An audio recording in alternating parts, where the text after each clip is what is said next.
Hello student, कैसे हैं आप सभी। मैं बिल्कुल ठीक हूँ एंड आई होप आप भी अच्छे होंगे। हमने लास्ट टाइम पढ़ लिया था ऑर्गेनेल्स ऑफ सेल और आज हम पढ़ेंगे functions of the cell. Function क्या क्या होते हैं, सेल कैसे अपना काम करता है। तो सबसे पहला आप देख रहे हो इंजेशन एंड एसिमिलेशन। इंजेशन क्या होता है, जो सेल है ना, वो केमिकल्स को इंजेस्ट कर लेता है। कहने का मतलब खा लेता है। ठीक है, कौन कौन सी केमिकल, अमीनो एसिड। और अमीनो एसिड क्या होता है, एक प्रोटीन होता है ना। अमीनो एसिड को वो निगल जाता है और इसी सब्सटेंस के वजह से क्या बनता है, वही जो मैंने बताया प्रोटीन है। अमीनो एसिड ही बिल्ड करता है प्रोटीन को, किसके अंदर, सेल के अंदर। तो सबसे पहला क्या है, इंजेशन एंड एसिमिलेशन। दूसरा है अपना ग्रोथ एंड रिपेयर। कैसा ग्रोथ, तो जैसे जो इसने सब्सटेंस, जो केमिकल को इंजेस्ट कर लिया, उसके बाद उसको सिंथेसिस करेगा। सिंथेसिस मतलब बनाएगा, एक नया प्रोटोप्लाज्म बनाएगा। और इस बनाने की वजह से उसमें क्या होगा, इस जो सेल की जो साइज़ है ना, जो सेल की साइज़ है वो बढ़ जाएगी। तो ये सेल सपोज़ ये है, इसका प्रोटोप्लाज्म जो है वो सिंथेसिस हो गया, तो ये बड़ा बन गया, है ना, इसकी ग्रोथ हो गई। और साइज़ बढ़ने की वजह से फिर क्या होता है कि जो पुराने जो पार्ट्स होते हैं सेल के, जो पुराने वॉर्न आउट पार्ट्स मतलब पुराने, वो क्या हो जाते हैं, रिप्लेस हो जाते हैं। तो ये ग्रोथ एंड रिपेयर हो गया। तीसरा है अपना मेटाबॉलिज्म। मेटाबॉलिज्म आपने बहुत सुना होगा कि हाँ, बॉडी में आप वर्कआउट करते हो, मेटाबॉलिज्म मतलब ये टर्म काफ़ी ज़्यादा यूज़ होता है। तो क्या है, मेटाबॉलिज्म भी दो टाइप के होते हैं, एक एनाबॉलिज्म और एक कैटाबॉलिज्म। एनाबॉलिज्म जो होता है ना, जो हमारे सेल ने इंजेस्ट किया और उसके बाद क्या किया, उसकी एसिमिलेशन की, तो ये ग्रोथ एंड रिपेयर के लिए जो यूज़ हो रहा है वो है एनाबॉलिज्म, है ना। पर जो खाना मतलब जो फूड मटेरियल है वो ब्रोकन डाउन हो रहा है, मतलब ये खाना है उसकी ब्रेकडाउन हुई, है ना, ब्रेकडाउन होकर के क्या हुआ, एनर्जी की रिलीज़ हुई। कैटाबॉलिज्म में सपोज़ ये फूड है, फूड का ब्रेकडाउन हुआ और क्या रिलीज़ हुआ, एनर्जी, है ना। ब्रेकडाउन मतलब टूटा और एनर्जी रिलीज़ हुई, इसको कहते हैं हम कैटाबॉलिज्म। ठीक है, समझ में आ गया, एनाबॉलिज्म एंड कैटाबॉलिज्म। हमारा जो चौथा पॉइंट है वो है रेस्पिरेशन। तो इसमें क्या होता है, ऑक्सीजन जो है, सॉरी, ऑक्सीजन जो है वो ट्रांसपोर्ट हो रहा है लंग्स से क्या हो रहा है, ट्रांसपोर्ट हो रहा है। और कहाँ जा रहा है, हमारे ब्लड में होते हुए टिश्यूज़ में जा रहा है। और टिश्यूज़ जो क्या है, जैसे टिश्यूज़ के अंदर बहुत सारे वेस्ट हैं। कौन कौन से वेस्ट, सपोज़ कार्बन डाइऑक्साइड है ना, इसको क्या कर रहा है, कैरी कर रहा है। तो बेसिकली यही होता है ना रेस्पिरेशन में, कि ब्लड स्ट्रीम के थ्रू डिफरेंट डिफरेंट ऑर्गन्स में ऑक्सीजन पहुंचता है and removal of carbon dioxide. तो यहाँ पे रेस्पिरेशन परफॉर्म हो रहा है, ये सेल के थ्रू ही हो रहा है।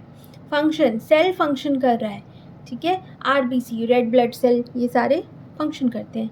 Now excretion. एक्सक्रीशन मतलब होता है एक्सक्रीटा को रिमूव करना, मतलब रिमूवल या फिर एलिमिनेशन ऑफ वेस्ट प्रोडक्ट, जिसके वजह से कैटाबॉलिज्म हो रहा है। कहाँ, इंटरस्टिशियल फ्लूइड के अंदर। कैटाबॉलिज्म बताया कि जब ब्रेक डाउन ऑफ फूड होता है which releases energy is known as catabolism. तो कैटाबॉलिज्म हो गया और उसके बाद इंटरस्टिशियल फ्लूइड के अंदर, इंटरस्टिशियल मतलब सेल के अंदर जो फ्लूइड है उसकी बात हो रही है यहाँ पे, ठीक है। तो इसके बाद क्या होता है, जो कैटाबॉलिज्म होने के बाद ये सारे जो वेस्ट प्रोडक्ट हैं वो ब्लड कैरी करता है। कैरी करने के बाद उसको लंग्स के थ्रू और किडनीज़ के थ्रू पास आउट करवा देता है, मतलब लंग्स और किडनीज़ के थ्रू रिमूवल हो जाती है। अब इरिटेबिलिटी एंड क्या है, कॉन्ट्रैक्टिलिटी। क्या होता है इरिटेबिलिटी, तो जो सेल है ना अपना, इसके दो फंक्शन होते हैं।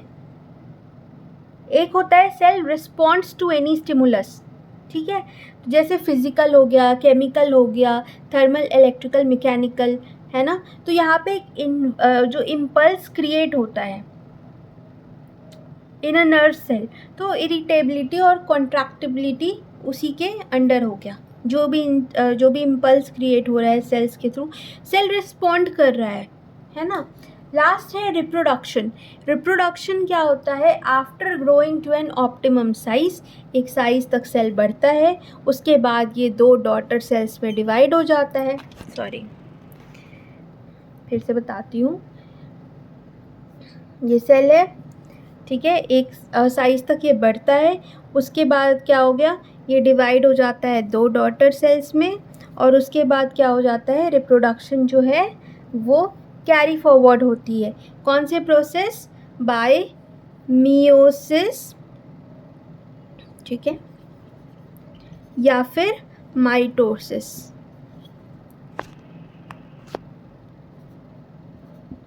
मियोसिस या फिर माइटोसिस के थ्रू रिप्रोडक्शन होता है सेल का, मतलब सेल की एक नई स्टेज। क्या होती है मियोसिस और क्या होता है माइटोसिस, वो अब पढ़ेंगे।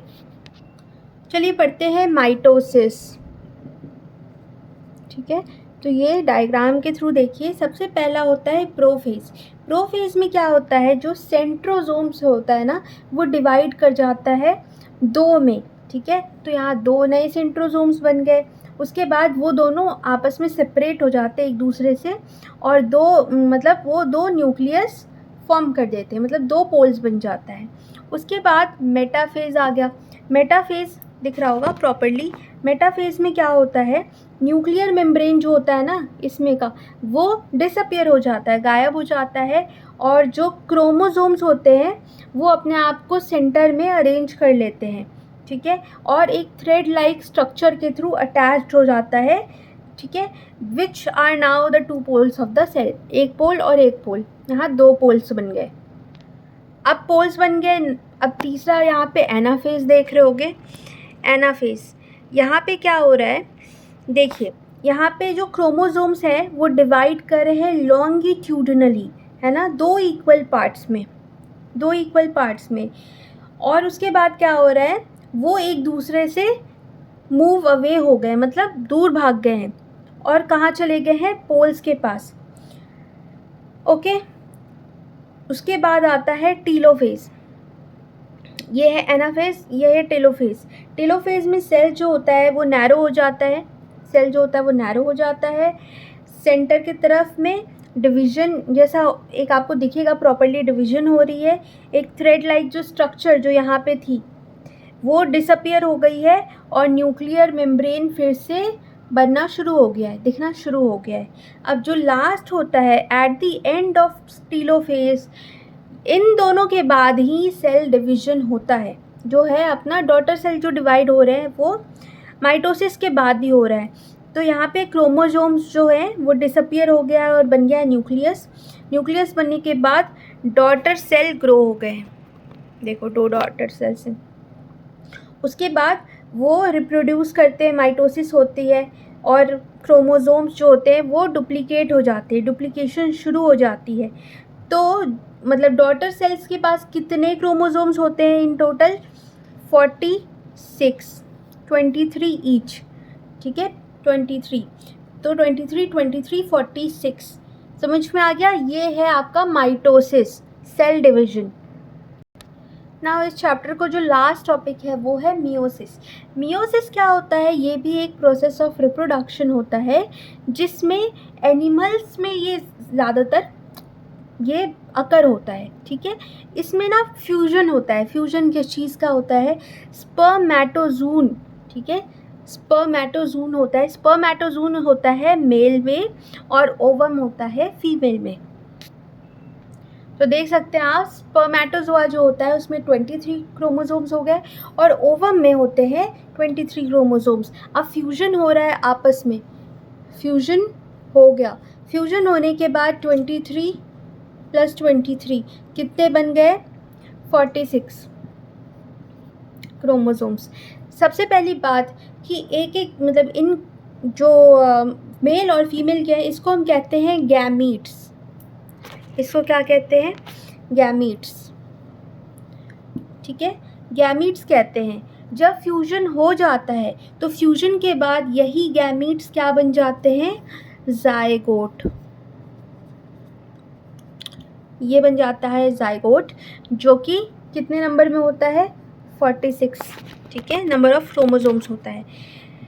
यही जो है 46 नंबर क्रोमोसोम्स डिसाइड करता है, मतलब आफ्टर जाइगोट फॉर्मेशन हमें हमारे ये सेल डिसाइड करता है ये कि डिटर्मिनेंट्स ऑफ जीन्स मेल से आ रहा है, मतलब जीन किसके थ्रू कितना आ रहा है वो सब डिटर्मिनेशन होता है।